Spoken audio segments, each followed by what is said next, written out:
Well, it was a scary scene at the NHRA 4-wide Nationals today. Fans escaping injury when the body of a funny car, it was driver Robert Height's car, blew off near the finish line. His engine exploded. Now you see that carbon fiber body landing in a walkway in the front of a grandstand. 2 fans evacuated, but they were okay. Now, Robert Matt.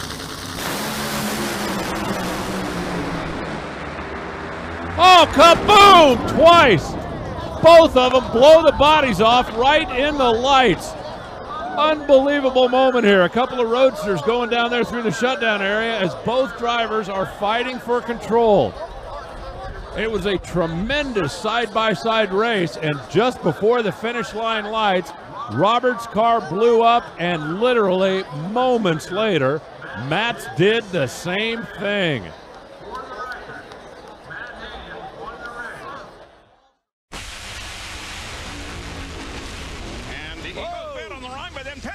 Blows up.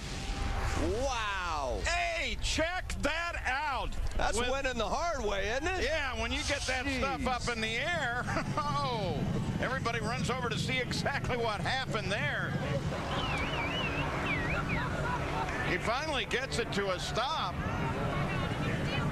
Yeah, look at that. Just park that back there. Put your body right on the line. You can still see the fire system going off on Tony Pedregon's car, and that brought the crowd right to their feet. Every now and then he does that for us, Mike. He's okay, obviously. That body might have been upside down, huh? Yeah. Taking a look at, wow, it didn't look like it was much of an indication. I didn't see any cylinders out. It just looked like it just maybe put a couple connecting rods out, caught the thing on fire, and then the concussion from the explosion lifted that body right off the car. Okay, let me just ask it. The body landed on the other side of the line. No, the car didn't cross the center line. The car didn't hit the wall, so Tony Pedregon gets the win.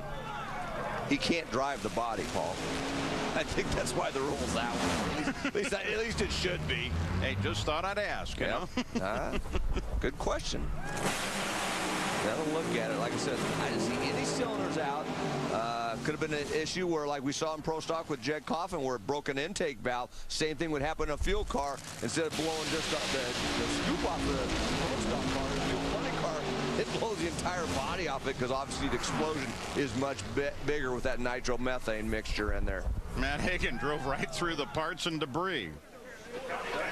Let's take a look at this. Like I said, I don't see any cylinders out. I mean, it looks pretty good. And then you saw just a little miscue there, which is probably a good indication that probably broke an intake valve or had a misfire in the ignition somehow, and it fired all that fuel in. Not going to happen. Oh, and Cruz explodes one. Cruz Pedregon at the finish line just disintegrated a body. At the end of a 4.15 run, 289 miles an hour, it went kaboom. Tim Wilkerson's car smoked the tires early. Got sideways at this end of the racetrack, and he was out of the throttle. And from that point on, he was kind of dodging red snap-on shrapnel down there.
out for Jim. Oh, kaboom for John Force. He destroys a Peak Chevrolet.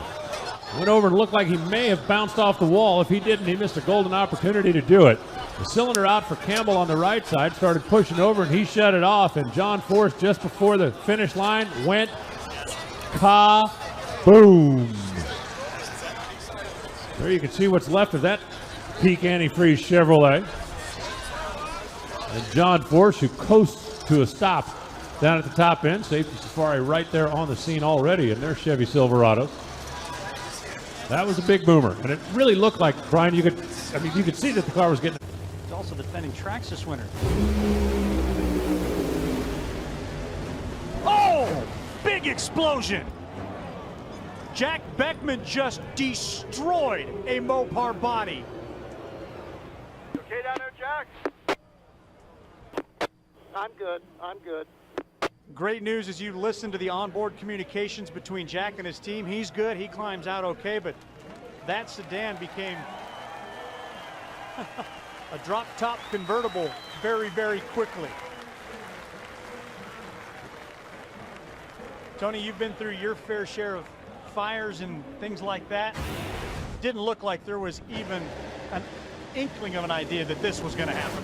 Well, most of the time, 8 times out of 10, it's going to be something in the valve train. What happens is that any debris or any breakage that holds that intake valve open, well, all of that combustion is going back up. It's going to ignite in the intake manifold, and the majority of this looks probably a lot worse than it was. You see Jack Beckman trying to brake. You got the parachutes out. So he's doing the right thing, but that body was destroyed. The concussion, Jack will be feeling the effects, and you can see that supercharger come off the car, but fortunately the NHRA and a lot of these teams have taken measures to really restrain and contain a lot of that damage, and that's probably one of the worst explosions that I've seen in a long time.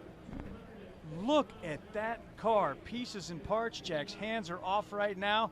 He's reaching for a brake.